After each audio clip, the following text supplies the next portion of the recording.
Salve, salve, Voleifã, edição número 14 do nosso Brazucas pelo Mundo. Eu ia falar pro Bruno que eu já tô sentindo aquele cheirinho, mas não é de tie break não, gente, é de playoff.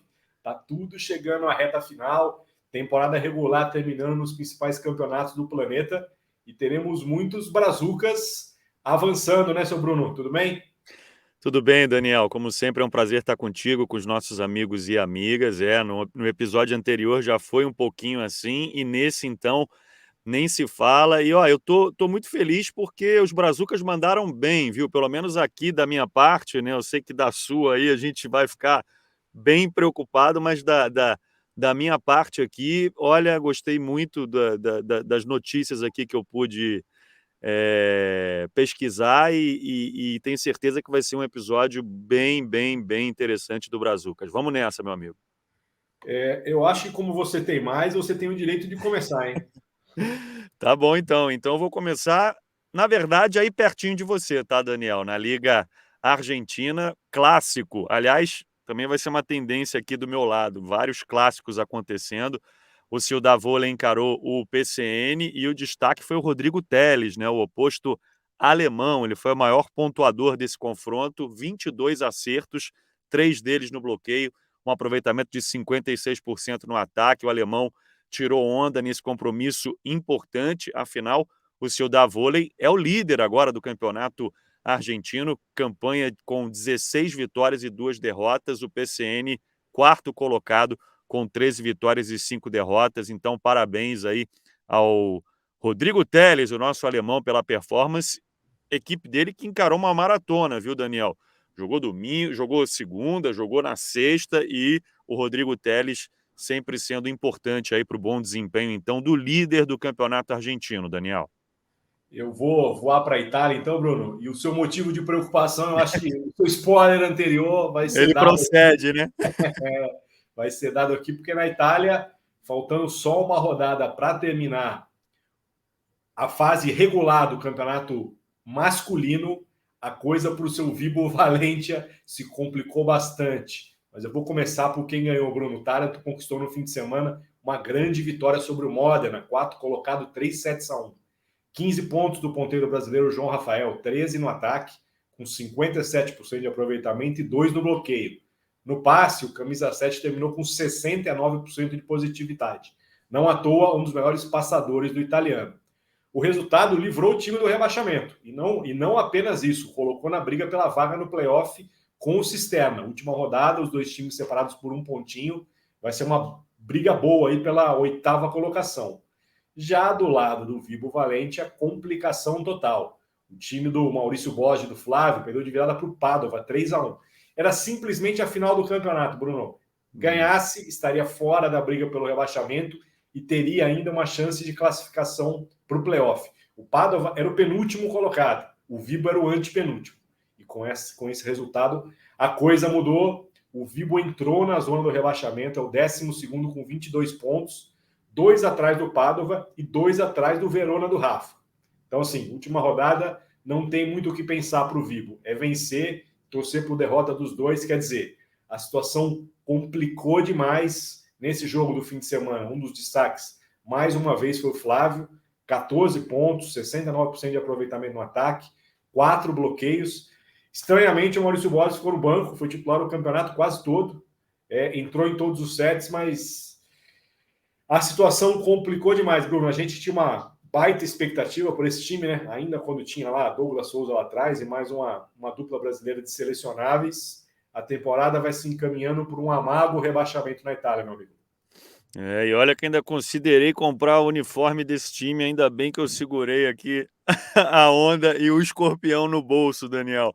Deixa eu ir para a Espanha, então, falar da 21ª rodada da Liga Masculina, grande resultado do Teruel, do levantador Pedro Jukoski, né, o irmão da Pietra, filho do campeão olímpico Paulão. Vitória fora de casa sobre o Manacor por 3-1. O Pedro teve pontuação de atacante, hein? Foram 8 acertos, 4 pontos de saque do Pedro. Ele brilhou também na distribuição. Quando ele teve o passe na mão, Pedro conseguiu fazer com que o Teruel colocasse a bola 69% das oportunidades no chão, ou seja, com passe A distribuição do Pedro foi excelente. Do lado perdedor, a gente teve Brazuca também se destacando, viu? O ponteiro Thiago Vanoli marcou 14 pontos e teve uma eficiência de 60% na recepção. Importante destacar que esse foi um confronto direto, assim como tivemos esse confronto direto aí na Itália, Daniel, na Espanha, esse confronto direto entre Teruel e Manacor. Agora, com essa vitória, o Teruel ultrapassou o Manacor, assumiu a 6ª colocação. Obviamente, o Manacor agora é o 7º colocado na tabela do Campeonato Espanhol. Outra vitória por 3-1 fora de casa na rodada foi a do Guaguas sobre o Valência, uma atuação de gala do ponteiro Guilherme Rage, com 18 acertos, sendo 5 pontos de bloqueio e um aproveitamento de 68% no ataque. O levantador Paulo Renan foi o titular em todos os sets e mostrou que também vive um bom momento na distribuição, ajudando o Guaguas a se manter na 3ª colocação, agora com 48 pontos. Vou devolver a bola para você, Daniel, e já já eu falo da Superliga Feminina da Espanha, combinado? Fechado, Bruno. Já que você falou do Gui Rage, eu vou começar falando da Letícia Rage, irmã dele que joga na Liga Polonesa. E olha que ela vem dando show no bloqueio, viu, Bruno? A jogadora do Bydgoszcz, gostou? Bydgoszcz. Ocupa a 3ª colocação no ranking das maiores bloqueadoras da Tauron Liga. São 66 pontos já marcados no fundamento e está muito perto das líderes, viu, Bruno? A Witkowska fez 69 e a conhecida Kakolewska, da seleção polonesa, tem 68, ou seja, são só 3 pontinhos de bloqueio a menos aí da Letícia em comparação com a primeira colocada no fundamento. Faltando só uma rodada para o fim da fase de classificação, o Rzeszów, ele mesmo, da Bruno Honório, o Resovia, é o líder do campeonato com 55 pontos, 2 à frente do Chemik Police, da Nayane. E na última rodada, Bruno, dia 21, confronto direto na casa do time da Levantadora, valendo a primeira colocação na fase de classificação e uma vantagenzinha lá nos playoffs, né? Pô, será que o Rzeszów ainda vai fazer vai protagonizar aquela façanha de tirar o Vakif? O que você está achando, Daniel? Para quem vai acompanhar esse Brazucas pelo Mundo hoje, terça-feira, hoje é o dia. Mas eu não Ai, estou ai. tão confiante assim não, viu? É, né? Bom, deixa eu continuar então com as meninas aqui e falar também de bloqueio, né? Porque quem está vivendo um ótimo momento na Espanha é a central Gabriela Rocha, ex-Praia Clube São Caetano.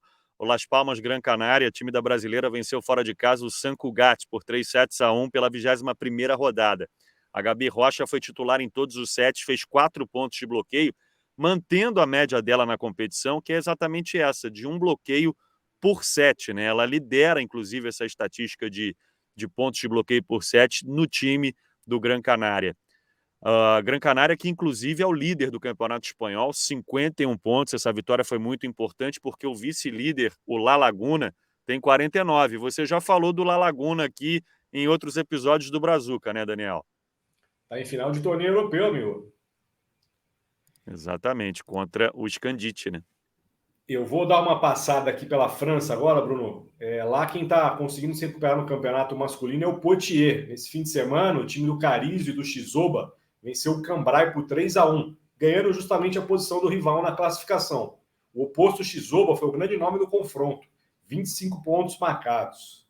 Uma outra boa notícia dos Brazucas na França foi a volta do levantador Thiaguinho, recuperado de um problema físico, ficou afastado do time durante algumas semanas e voltou, foi titular no 3º set, na vitória do Toulouse sobre o Cannes por 3-0, com destaque para os 24 pontos do Brazuca Dani, o posto que jogou aqui no Vôlei Renata durante um tempo, passou pelo Sesc e já está na França há pelo menos 2 temporadas. Já no extremo oposto da tabela, sem nenhuma novidade, o Turso, Marcelo Prokoviak do Aracaju, segue firme e forte na liderança, superou o 7, que é um dos principais concorrentes logo abaixo ali na briga do 2º para o 4º lugar, vitória por 3-2, já garantiu o 1º lugar na fase de classificação e agora também volta o foco para a final da Copa Chev, né? O time francês disputa a final contra os turcos do Halkbank, então pode terminar uma temporada aí com 2 títulos, uma baita temporada até aqui, do Marcelo Prokoviak, aniversariante de ontem, viu, Bruno? Segunda-feira aqui, os parabéns para o Marcelo, caso esteja acompanhando o nosso Brazucas. Um duplo parabéns para ele, então.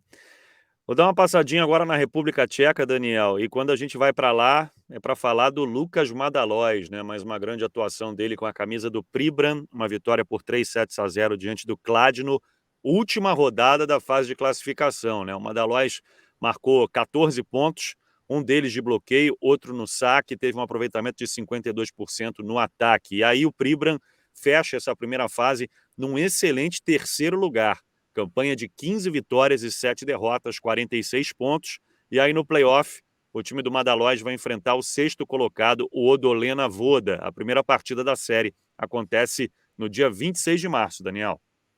Boa, Bruno. Terminando meu giro europeu aqui, eu vou passar pela Turquia. O Bursa, do levantador Murilo Hadic, do oposto Krauschuk, jogavam juntos no Funvic Natal aí até o meio da temporada, ganhou mais uma, 3-0, em cima do Akusisri, mantendo o sétimo lugar com 29 pontos. Faltando só 3 rodadas, 3 dos 4 semifinalistas estão garantidos. A Turquia é um daqueles campeonatos que não passam 8, não, passam 4, e aí do quinto ao oitavo se faz um segundo playoff ali, para decidir posicionamento e muitas vezes até vaga em torneio europeu. O Halkbank, do oposto cubano Fernando Hernandes, o Fenerbahçe, do levantador iraniano Maruf, e o Ziraat Bankart, do holandês Termat, já tem vaga garantida. Esses 3 vão estar brigando pelo título turco. O time dos brasileiros melhorou bastante no decorrer da temporada, né? Um time brigando ali bem na parte de baixo da tabela, deu uma reagida e vai estar nessa briga aí do quinto ao oitavo, esse segundo playoff que acontece em vários dos campeonatos europeus, né? Um play-out para alguns, tem play-out para rebaixamento, play-out para se definir posicionamento. O regulamento turco é assim.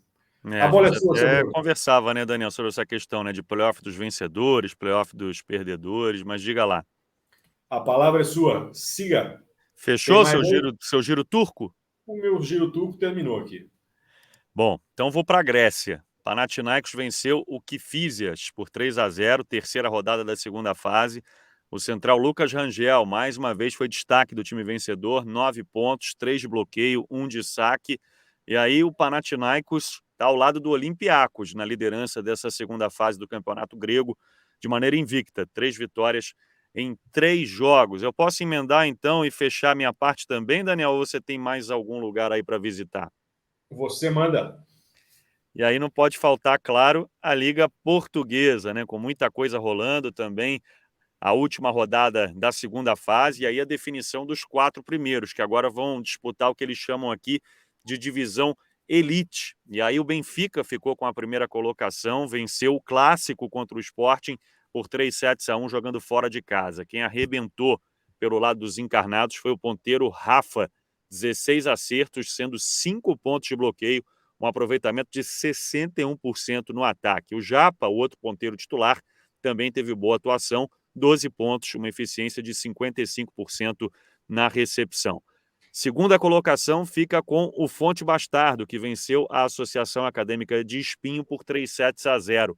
O ponteiro Anthony foi o maior pontuador do confronto, 15 acertos, sendo 2 pontos de bloqueio e um aproveitamento de 57% no ataque. Do lado do Espinho, o oposto Caio Fazanha marcou 8 pontos, 2 deles no saque. Lembrando que o Caio encerra, então, essa fase classificatória, a segunda fase do Campeonato Português, como o maior pontuador, viu? 490 acertos, claro, juntando a primeira fase e também a segunda fase. Parabéns ao Caio pelo desempenho. Quarta vaga ficando com o Esmoriz, que derrotou o Castelo da Maia por 3-1 fora de casa. Hoje eu falei um bocado desse resultado, né? 3-1 para os visitantes. Então, resumindo, Daniel, agora teremos Benfica contra Esmoriz e Fonte Bastardo contra Sporting nessa chamada elite do Campeonato Português. E aí, os outros 4 disputam a Taça Federação. E na Taça Federação estarão presentes os seguintes clubes: as 2 equipes de Espinho, a Associação Acadêmica e o Sporting Clube, Leixões e Castelo da Maia. Agora, antes dessa fase, final, vai rolar a Taça de Portugal, no final de semana dos dias 19 e 20, a cidade de Viana do Castelo, recebendo então as semifinais e a final da Taça de Portugal. E as semifinais ficaram assim, ó, mais um clássico entre Benfica e Sporting e o Fonte Bastardo encarando o Vitória de Guimarães. Semana que vem a gente volta então para contar essa história da Taça de Portugal, viu, Daniel? Giramos bastante, hein?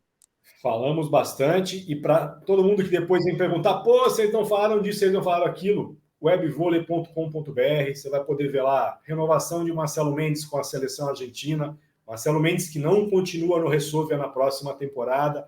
Tem muita coisa bacana sobre o campeonato italiano feminino, que teve uma rodada meio estranha nesse fim de semana, né, Bruno? Lucia Mosetti jogando como levantadora no Busto Assísio. Problemas para Bia e Natália, punidas no Scandite, não jogaram, perderam um jogo ali se atrasaram depois de uma viagem de folga para Paris, depois não viram uma mensagem, chegaram atrasada para o treino. Teve Rosa Maria titular, fazendo 10 pontos na vitória, agora líder Novara. Então, assim, ali no webvôlei.com.br você já pode dar uma passada aí pelo que foi o fim de semana. Muita coisa acontecendo nos campeonatos europeus. E do nosso lado aqui, Superliga chegando na reta final, né, Bruno? Vamos começar a esfregar as mãos, porque esse fim de semana, meu amigo, 6 jogos na sexta-feira e 6 jogos no sábado. Esperamos, na semana que vem, terça-feira, estarmos inteiros para contar aqui o que foi o fim de semana, tá certo? É isso, haja gogó. Você viu que eu fiquei até sem voz aí, precisei molhar aqui a palavra e agora tempinho para a gente abastecer o nosso avião, né? Porque hoje voamos demais. Um agradecimento especial aos nossos parceiros e também a todos os nossos amigos e amigas. Quem puder se inscrever no canal, se inscreva, já deixa o like nesse conteúdo, compartilhe. Aqueles que puderem integrar o nosso clube de membros também, ficaríamos muito gratos, conteúdos exclusivos. Então é isso, Daniel, como sempre, um prazer estar contigo. Valeu, Bruno. Voltaremos durante a semana, avisaremos os nossos seguidores, fãs e vôlei fãs das novidades. Até a próxima, meu amigo. Obrigado mais uma vez. Tchau, tchau.